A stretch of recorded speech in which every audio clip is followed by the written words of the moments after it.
ในพิธีเปิดขบวนการทำลายแรงเพาะพันธุ์ยุงลายแบบมีส่วนร่วมของประชาชนจัดขึ้นในวันที่27 สิงหาคม 2013 อยู่ที่โรงเรียนประถมสมบูรณ์บ้านดอนกอยเมืองศรีสัตนากนครหลวงเวียงจันทน์โดยการเข้าร่วมมีท่าน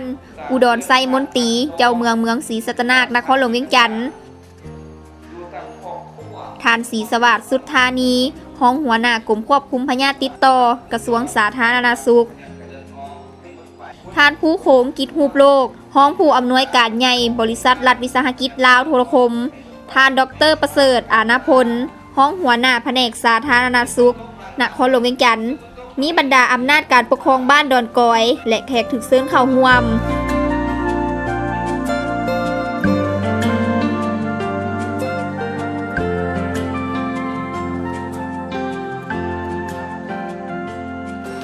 มี590 กรณีในนั้นมี22 กรณีและ2 กรณีตามลำดับเสียชีวิต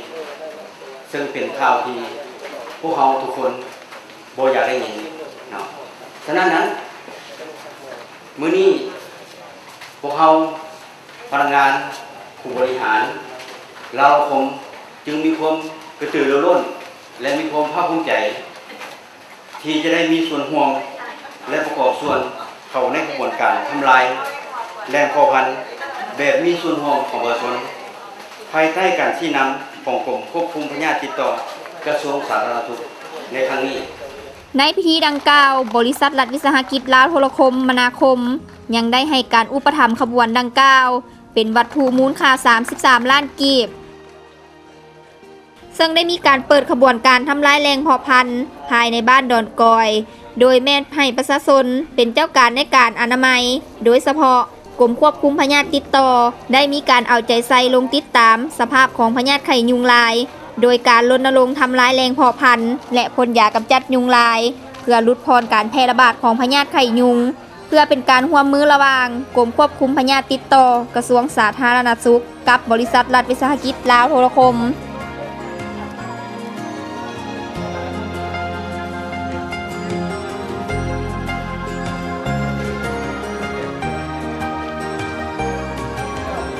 ปานหรือว่าเอาที่ใช้เต็มเกินก็จะเมืองเดียวเลยยังทรงเกิน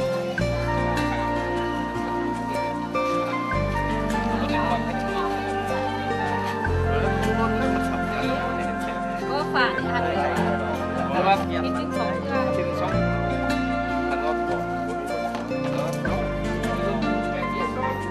บ้านหนอนน้ำใช่ไหม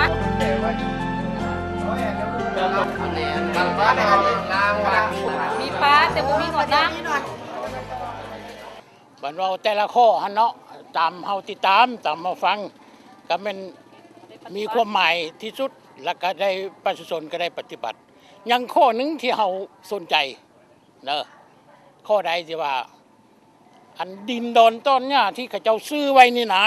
บ่ทากบ่ทางอันนั้นบ่แม่นแหล่งเพาะพันธุ์ของยุงลายบ่เป็นหยังจังคือบ่ให้เขามาทางแดนะเฮาจังให้ทางให้มันเป็นเพราะว่าจะบ่แม่นบ่อนรีซ่อนของยุงลายอันนี้คันเฮาเว้าแต่ประชาชนก็เฮ็ดแท้ปฏิบัติแท้ก็คันบ่เชื่อก็ท่านก็ไปเลาะเบิ่ง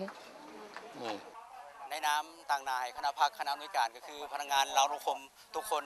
มาเข้าร่วมงานกิจกรรมครั้งนี้แบบมีความรู้สึกภาคภูมิใจและเป็นเกียรติอย่างยิ่งก็ต้องขอแสดงความขอบใจมายังอำนาจกฎปกครองเมืองศรีสัตนากก็คือทางกระทรวงสาธารณสุขที่ให้โอกาสของพวกเขามาร่วมกิจกรรมในครั้งนี้สำหรับมื้อนี้ภาคตอนเช้าพวกเขาก็คือได้เว้าวองเรื่องนี้แต่ว่าตอนแรงพวกเขาก็จะได้สมทบกับทางกระทรวงสาธารณสุขลงไปพ่นฉีดยาเนาะหลังจากนั้นพวกเขาจะประเมินผลได้รับเป็นขึ้นไหนและพวกเขาจะมาวางแผนกันอีกเติมว่าพวกเขาจะลงชุมชนไหนที่มีความเสี่ยงหลายที่สุดเนาะพวกเขาต้องเฮ็ดมีจุดสุ่มต้องมีการวางแผนข้างแน่นอนเราทุกคนก็อยู่เคียงข้างเนาะกระทรวงสาธารณสุขก็คืออำนาจการปกครองที่ว่าจะดำเนินการในจัดกิจกรรมแบบนี้ต่อไปอีกเจ้าเชิญท่านใดขึ้นมาได้เลยแอดซ้ายเพราะว่าผู้ซ้ายขึ้นไปคนละเมอคนละโพแต่เราแฝดกันเนาะ